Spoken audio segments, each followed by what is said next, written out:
Om Namo Bhagavate Vasudevaya. Om Namo Bhagavate Vasudevaya.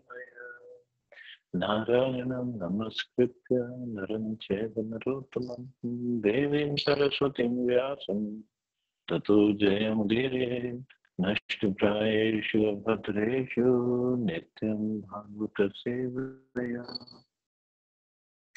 Bhagavati Uttam Shloke Bhaktir Bhavati Naistiki. So continuing with our discussion on Srimad Bhagavatam, second into first chapter, the first step in God realization. Text number 23 onwards. Shri Jitasano Jitashvaso Jitasango Jitendriya Sthule Bhagavato Rupe Manaha Sandharya Dhyam. Shukdev Goswami answered. So Parikshit Maharaj has asked that how to perform, how to control the mind and how to engage the mind. So Shukdev Goswami is speaking, one should control the sitting posture, regulate the breathing process by the yogic pranayam, and thus control the mind and senses, and with intelligence apply the mind to the gross potencies of the Lord, called the Virat Rupa. So many techniques are to be adopted, especially for Hatha Yoga. But for chanting, although Chaitanya Mahaprabhu said, no niyamita smaranena kala, there is no rules of meditation. But still adopting some process, place where we sit down, fixing the time, sitting down with the proper posture, it helps. It helps in attentively chanting. Because if we just roaming around and then chanting, or roaming around with alone, then it will put us to sleep very easily, very fast. So some procedures, some processes, we also have to apply while chanting. But let's see what Prabhupada writes on this. The materially absorbed mind of the soul does not allow him to transcend the system for meditation, controlling the sitting posture and breathing process and fixing the mind upon the Supreme is prescribed in order to mold the character of the gross materialist. So this yoga system, yoga asana system, where pranayam is there and fixing the mind upon the Supreme, dhyan is there. It's prescribed in order to mold the character of the gross materialist. So at least to bring him away from his sense gratification activities and to at least let him concentrate, meditate upon the Supreme. Unless such materialists are able to cleanse the materially absorbed mind, it's impossible for them to concentrate upon thoughts of transcendence. And to do so, one may fix one's mind on the gross material or external feature of the Lord. So it's very, very important to cleanse the materially absorbed mind.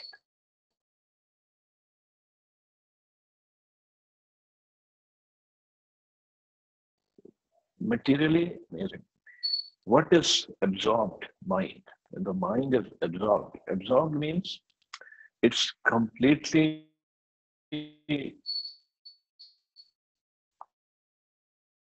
covered up, or the sponge is there, and it absorbs something, absorbs water. So when the sponge has completely absorbed water, I mean, yes, the sponge is there, figuratively, but it's nothing else but water. There's nothing else in there. So similarly, if the mind is absorbed materially, there is nothing else left there. It's all material.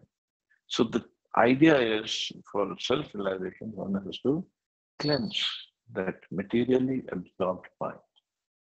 And without cleansing it, it's impossible for a person to concentrate on the thoughts of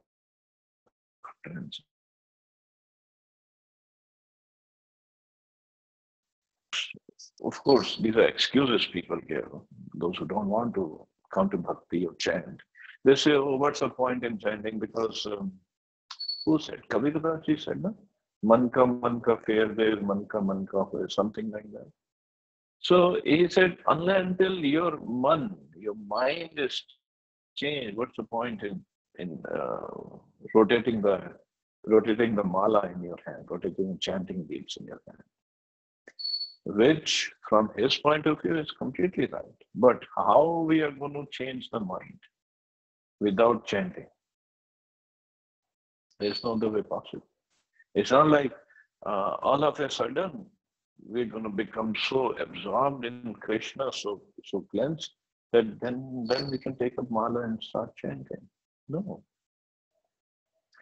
So whether the mind is absorbed in Krishna's name, in Krishna's thought, Krishna's form, or not. Until we start chanting, it will not come into practice. It will not come in discipline. So idea is to start chanting, and slowly concentration will happen. Of course, in the beginning, people make fun of devotees. Man to lagta nahi, and he's just a show off, just pretending to chant. Well, how else the mind will come to Krishna? What is the process? There is no other way.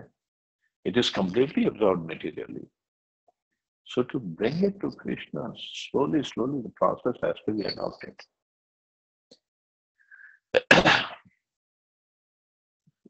So this is what Prabhupada, and to do so, one may fix one's mind on the gross material or external feature of the Lord.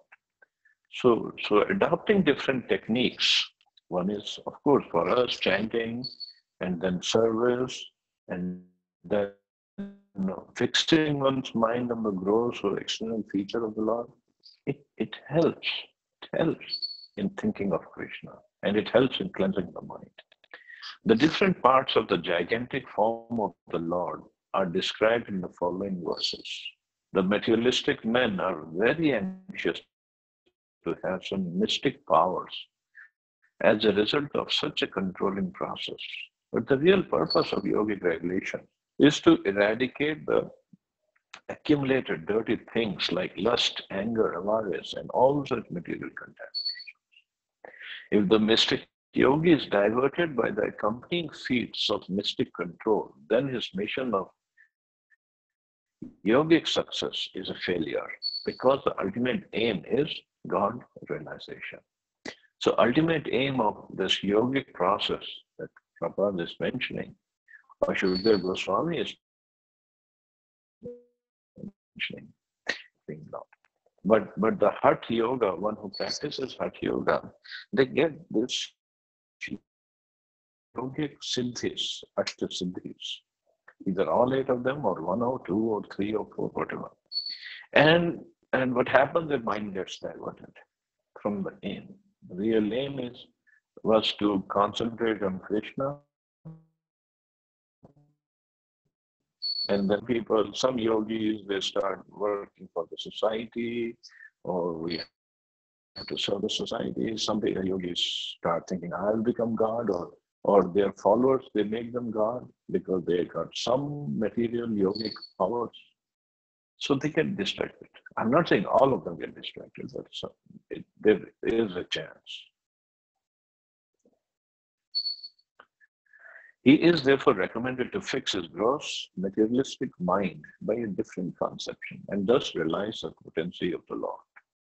As soon as the potencies are understood to be instrumental manifestations of the transcendence, one automatically advances to the next step, and gradually the stage of full realization becomes possible for him. So as soon as the potencies are understood to be instrumental manifestations of the trance through in the next few shlokas of Krishna, what are they? They are instrumental manifestations of the transcendence, nothing else. Different energies or different aspects of the universe.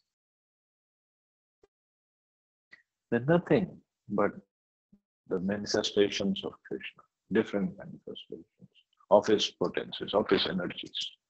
But the underlying principle, the foundation of everything is Krishna. The root cause is Krishna.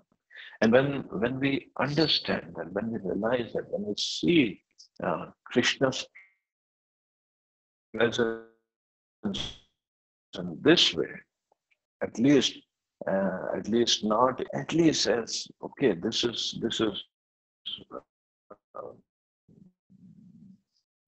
vibhuti, this is like the Aishwarya opulence of Krishna, this manifestation of Krishna. We'll start seeing Krishna everywhere, or at least Krishna and Krishna. That is proper writing. One automatically advances to the next step, and gradually the stage of full realization becomes possible for him. Text 24. Visheshastasya deho ayam sthavishtvasya sthaviyasam yatredam yadyate vishvam bhutam bhavyam bhavaccha sat. This gigantic manifestation of the phenomenal material world as a whole is a personal body of the absolute truth, wherein the universal resultant past, present, and future of material time is experienced. So this gigantic manifestation of the phenomenal of the material world, what we see manifested material world, as a whole is a personal body of the absolute truth. So later on, obviously, it will be more described. Let's see what Prabhupada says. Anything, either material or spiritual, is but an expansion of the energy of the Supreme 1314. The omnipotent Lord has his transcendental eyes, heads, and other body parts distributed everywhere. He can see, hear, touch, or manifest himself anywhere and everywhere. For he is present everywhere as a super soul of all infinitesimal souls. Although he has his particular abode in the absolute world. So he has his eyes, heads, other limbs everywhere. He can see, hear, touch, or manifest himself anywhere and everywhere. For he is present everywhere as super soul, as Paramatma of all infinitesimal, of all the Jivatmas. Although he has this particular abode in the absolute world. So two things are there. Krishna as himself is in the spiritual world, but his expansion as Paramatma is everywhere in the material world. Everywhere means even in every single atom and the space between atoms is there. And here in the shloka 13-14, Krishna says his eyes, transcendental eyes, heads, and other body parts are distributed everywhere. Yes, but at the same time, of course, it is said that he is himself in the spiritual world. But he himself, as Shyam Sundar Krishna, is also in the material world. Everywhere where his devotees are there to reciprocate with his devotees. Just like he expanded himself in 16,000 forms to reciprocate with his queens of Dwarka. So he himself was there. It wasn't his Paramatma feature with the queens of Dwarka. He himself was there. Similarly with the gopis in Vrindavan, he is with them. With his cowherd boyfriends, he is with them personally, not the Paramatma feature. So for devotees, he is present himself. For non-devotees or maintenance and action in the universe, he is there as Paramatma. Nevertheless, he's everywhere. That's the whole idea. That's the way to understand. The relative world is also his phenomenal representation because it is nothing but an expansion of his transcendental energy. Although he is in his abode, his energy is distributed everywhere, just as the sun is localized as well as expanded everywhere. Since the rays of the sun, being non-different from the sun, are accepted as expansions of the sun disk. The sun planet is at one place, or even in sun planet, the sun god is there, but the sun rays are distributed. So if the sun ray, the sunshine comes in a room, we do say, "Oh, sun has come," but it's not the person sun; it's a rays have come, but there's no difference. In the Vishnu Puran, it is said that as fire expands its rays and heat from one place, similarly, the Supreme Spirit, the personality of Godhead, expands himself by his manifold energy everywhere and anywhere. The phenomenal manifestation of the gigantic universe is only a part of his Virat body. Less intelligent men cannot conceive of the transcendental, all spiritual form of the Lord, but they are astounded by his different energies. Just as the Aborigines are struck with wonder by the manifestation of lightning, a gigantic mountain, or a hugely expanded banyan tree. The Aborigines praise the strength of the tiger and the elephant because of their superior energy and strength. So, Prabhupada is giving the example of Aborigines. Aborigines means those are Adivasis, they are living in the jungle, they haven't seen the whole lot outside world. So when they see a lightning or a gigantic mountain or a hugely expanded banyan tree, they get struck with wonder. What is this? And they worship it. Similarly, Prabhupada is giving an example that less intelligent men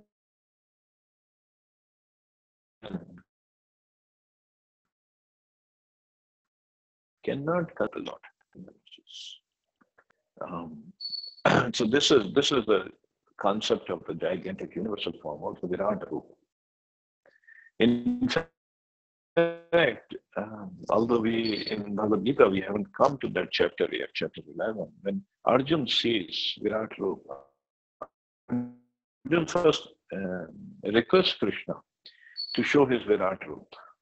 And Krishna says, well, you don't have the divine eyes, so I give you the divine eyes by which you can see the Virat Rupa. And when Arjun sees that Virat Rupa, how Krishna is everywhere, how Krishna in the universe, as a universal form, he is performing his activities. Arjun gets bewildered. He was scared. And he says, Krishna, okay, enough. I want to see your two-handed form. So first Krishna from Virat Rupa, he showed his four-handed form. And then he showed his two-handed form. And then he said, okay, this is my original form. So four-handed form, which is a Paramatma feature, and the Virat Rupa, universal feature, it's all contained within Krishna. For the devotees, they don't want to see that. Because devotees want to have a relationship, some reciprocation with the Supreme Lord. And with Virat Rupa, there cannot be any reciprocation of love, of service. So the devotees are not bothered. But the people who cannot conceive of the spiritual form of the Lord, for them Virat Rupa is very good. At least start off somewhere.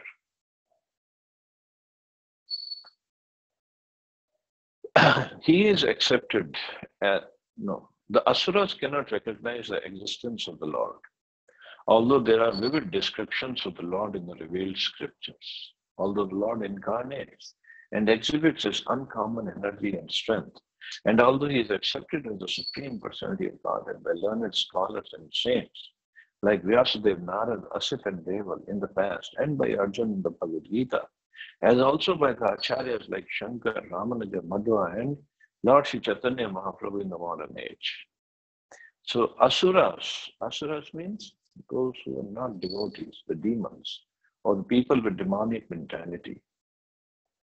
They cannot understand the existence of the Lord. Even though Lord could be standing right in front of them, still they won't be able to recognize it. Why? Because the heart is not properly tuned. The frequency is not matching. That's why. The asuras do not accept any evidential proof from the revealed scriptures, nor do they recognize the authority of the great acharyas. They want to see with their own eyes at once. So when people say, no, show me Bhagavan. Why? Because they want to see with their own eyes. But the process of seeing Krishna is, first of all, we have to cleanse these material eyes. With these eyes, which are conditioned, we cannot see many things. And what you speak of, seeing all spiritual, all pure Krishna himself. So first we have to cleanse these eyes, and then we have to, like Brahmacharya says, anoint these eyes with the kajal of love. And then we would be able to see Krishna, not because we are qualified, because then Krishna gives his mercy. By his mercy, he allows us to see him. There's no other way possible. They want to see with their own eyes at once. Therefore, they can see the gigantic body of the Lord as Virat, which will answer their challenge. And since they are accustomed to paying homage to superior material strength like that of the tiger, elephant, and lightning, they can offer respect to the Virat Rupa. Lord Krishna, by the request of Arjuna, exhibited his Virat Rupa for the Asuras. A pure devotee of the Lord, being unaccustomed to looking into such a mundane, gigantic form of the Lord, requires a special vision for the purpose.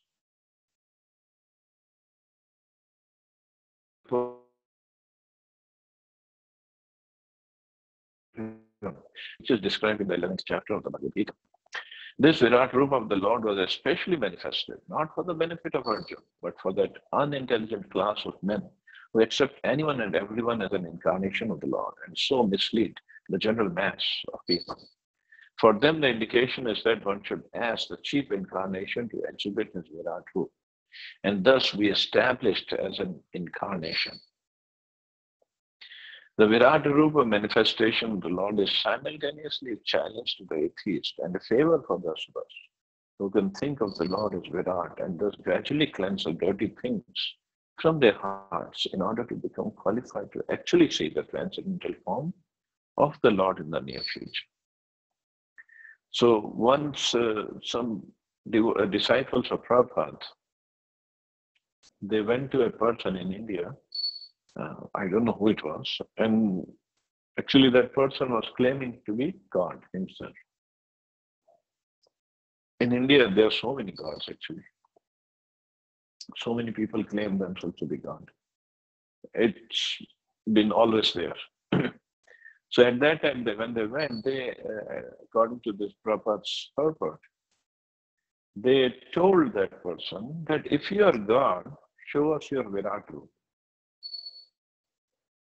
The Prabhupada said if he is God, he should be able to show the Virat Rupa, universal form. And that person, of course, he was also smart. He said, you have come as a challenger. You come in the mode of Arjuna, and I'll show you my Virat Rupa. So he was also smart. He had read scriptures. He had the knowledge. So the idea is those who want to cheat,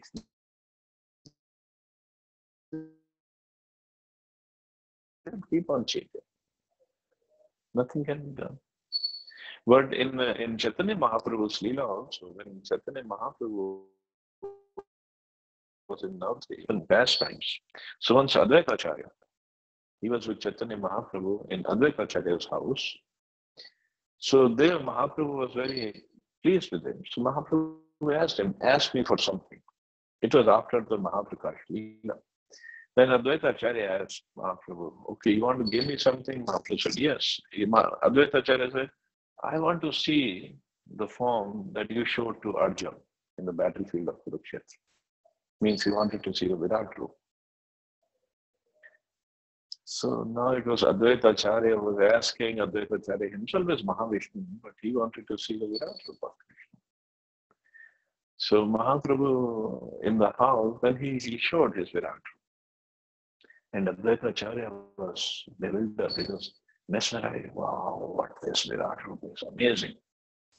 And at that time, it was said Nityanand Prabhu was walking by on that street near the house of Advaita Acharya, and he felt something special is going on in this house. So he came and he knocked at the door of Advaita Acharya. And it is said in Chaitanya Bhagavat that the Virat Roop, because Virat Roop means it has thousands of heads and thousands of hands. So one of the hands of Virat Roop, he opened the door and let Nityanand Prabhu come in. And Nityanand Prabhu also came in and he saw the Virat Roop of Chaitanya Mahaprabhu. He was also mesmerized. What is this? It's wonderful.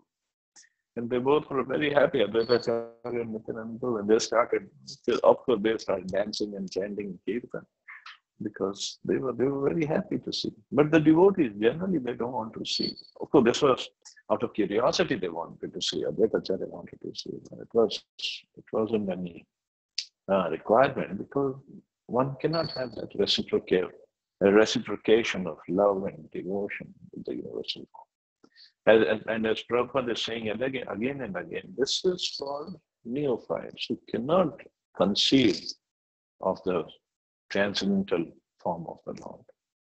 So at least let them have some concept of the Supreme.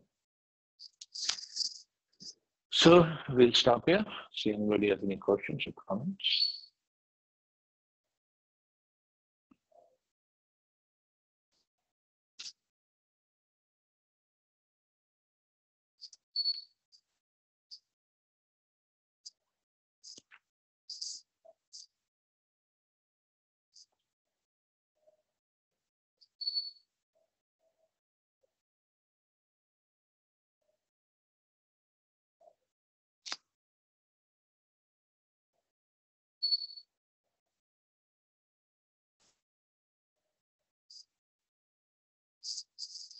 So I guess we can stop here. You all have a wonderful Mokshada Ekadashi.